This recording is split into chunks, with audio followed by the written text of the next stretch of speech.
Welcome to the BTN Titan Nation Podcast, episode 10. We ending this season on a banger here with no Cam. Ending this season, first season of the BTN Titan Nation Podcast with a bang here.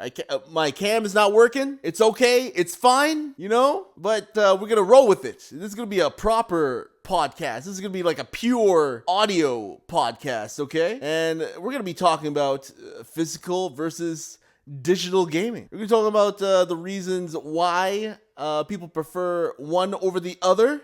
I used to play something called the Nintendo, the Nintendo Entertainment System. And back in those days, we didn't have any means of going digital. Like, there's no digital realm at all. There's nothing digital, nothing. Ain't nothing digital. So the thought of it was really just, that's not happening. It was not until maybe around, I'd say like around 2000s where I started to actually download shit. Remember when Kazam came out, Napster came out, all these platforms that allowed you to download and stuff.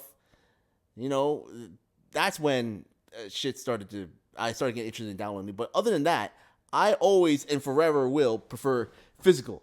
I am a physical guy. I like my physical games. I never was a digital type of guy, ever. And I prefer, as much as possible, to buy my games physically. Digital, to me, I don't feel like you own your games. I don't feel like you own them.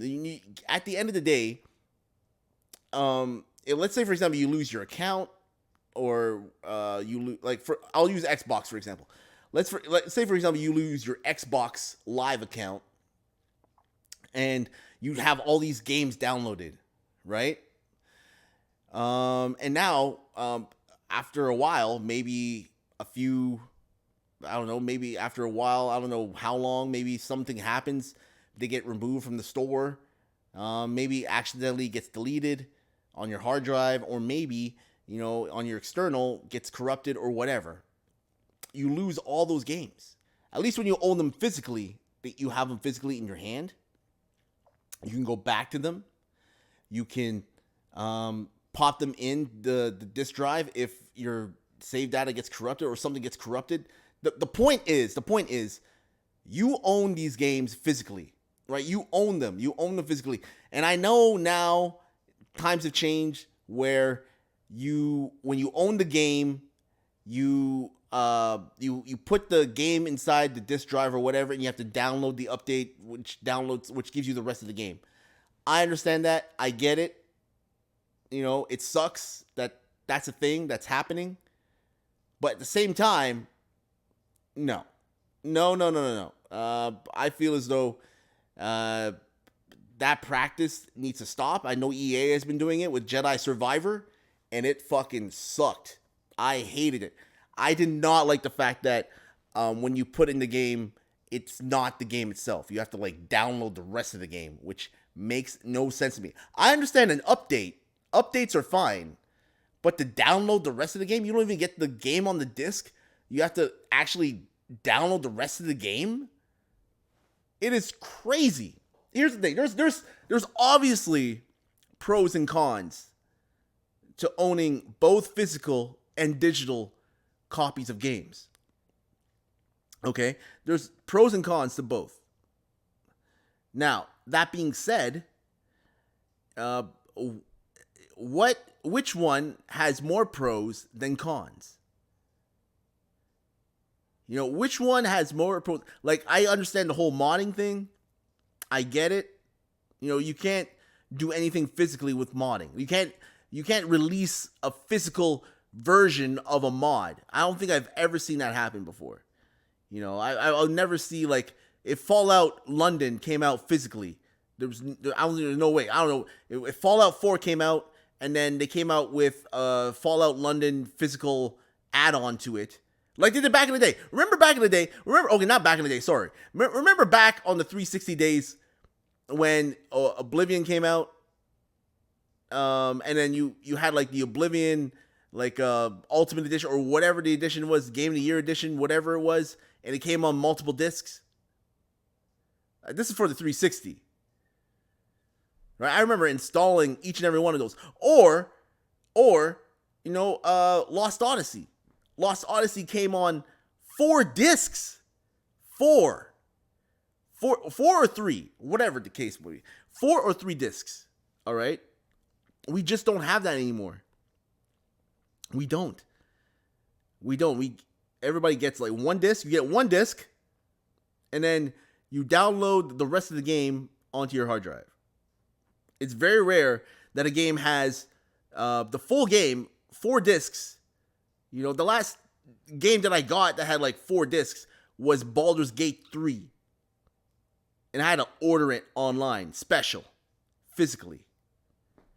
And guess what? When I was installing the game, it accidentally installed, or it came with the digital version of that game. which is crazy. If you own an Xbox Series X, you are not getting, you're getting the power, but you're not getting the benefits. And no wonder why they're coming out with a digital version of an Xbox Series X for this Christmas.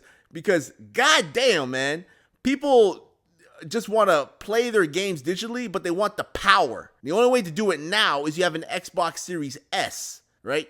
You can get an Xbox Series X physical version, but I think it comes with a lesser hard drive, like a 1 terabyte, but the newest one comes with a 2 terabyte, all digital. Gamers like myself, 90s gamers who grew up with physical cartridges and discs, floppy discs, as guys like us, we have a nostalgia for those things. We don't want those things to go. It'd be really weird to just go all digital. It'll be weird for me. But how many people now are going physical, honestly? When they buy a game, when they get a game, what are they doing? They're buying it digitally, right? They're buying it on the Steam store. If you have a PC and you're into gaming, you have a Steam account. There's no doubt. As he says, I don't think the game industry will ever get rid of physical games. It's entirely good, because I hope not, because I will riot. I'll probably stop buying games. I probably would stop buying games, to be honest. I would. Oh, that's a lie, because I love games too much. I would still buy games, but still, I'd be pissed. I'd be angry. I'd be angry that they're going down this path. Like, why? Why must you do this to me? Why must you take away the one thing? Like, even these people in who work in this industry, do they want a pure digital future? I don't know, man. Because like Ultimate Collector's Edition with steelbook cases and consoles, they're gonna have physical games for, yeah. How can you ignore the gaming industry burning down almost every week this year, starting late last year? Jeez, by being busy with university. Good, you get that education. But I just want to mention something, okay, guys? I want to mention that when it comes down to physical and digital, there's certain things that I would buy digitally and certain things I would buy physically. Now, I've mentioned this before, and I'll mention it again just to make it official. I want to buy single player games physically, and I want to buy online games digitally, because there's no way I'm going to buy a Call of Duty game physically anymore. Like, there's no way. Like, this is not the 360 days, This is not the 360, or like Halo now. Halo now is more of an online game than anything. There's no story. Like, there is a story, but you don't buy Halo for the story. You don't buy these shooters for the story. You don't buy them.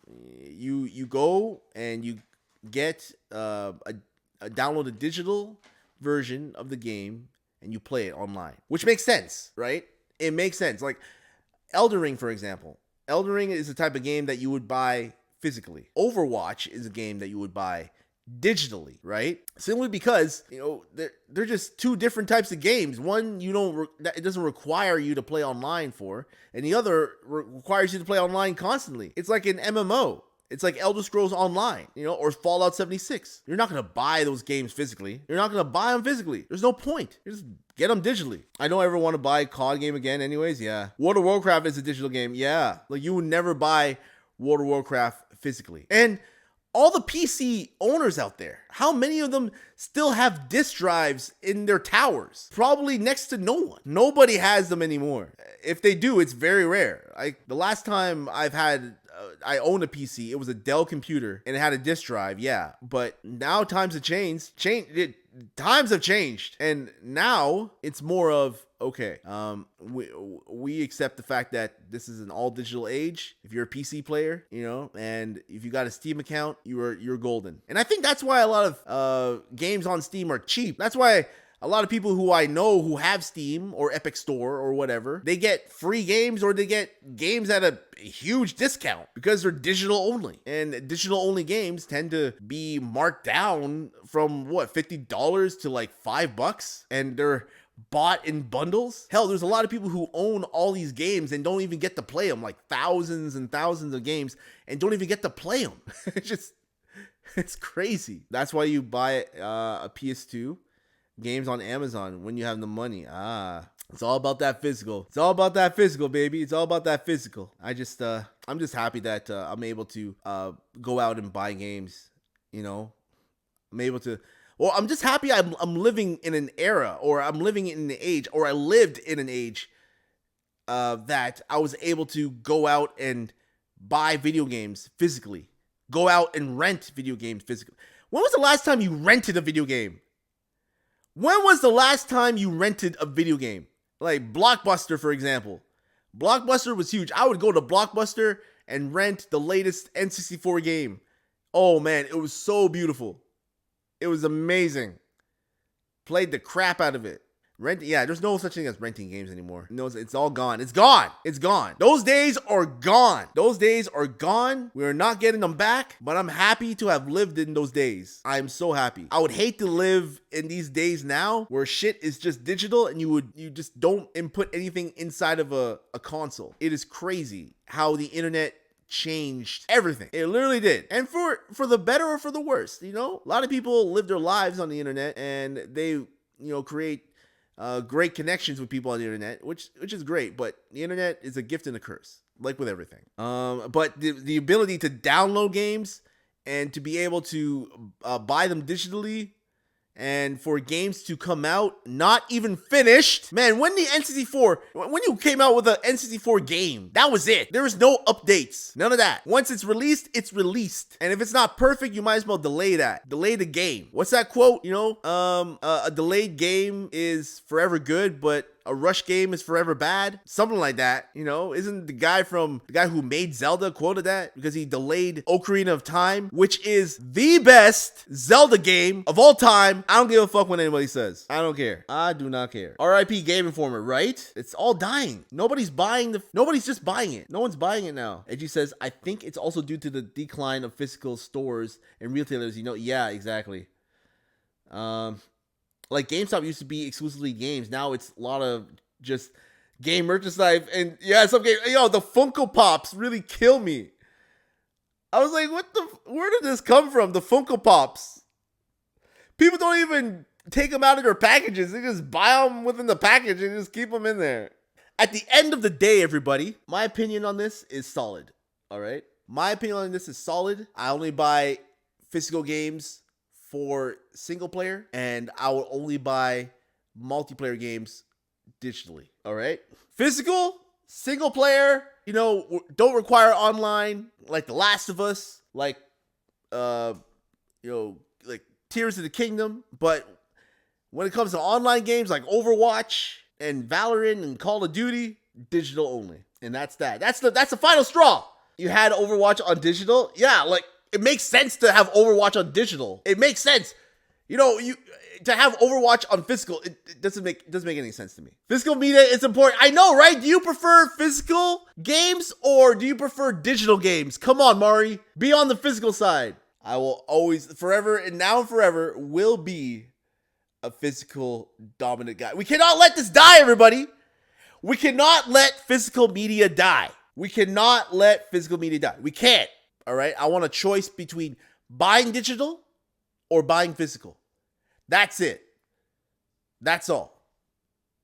Not like getting rid of physical altogether, because I would not like that. Thank you very much, everybody, for tuning in to this Blazing Titan Nation podcast, episode 10, ending season 1 of the Blazing Titan Nation podcast. I don't know when I'll be starting this podcast up again for season 2. Probably in January. I'll be starting this back up again when I get my schedule in order. All right. But yeah, this is the last episode. Ending it on a bang. All right. Alrighty. I appreciate you all. Thank you very much. Have a good night and take care.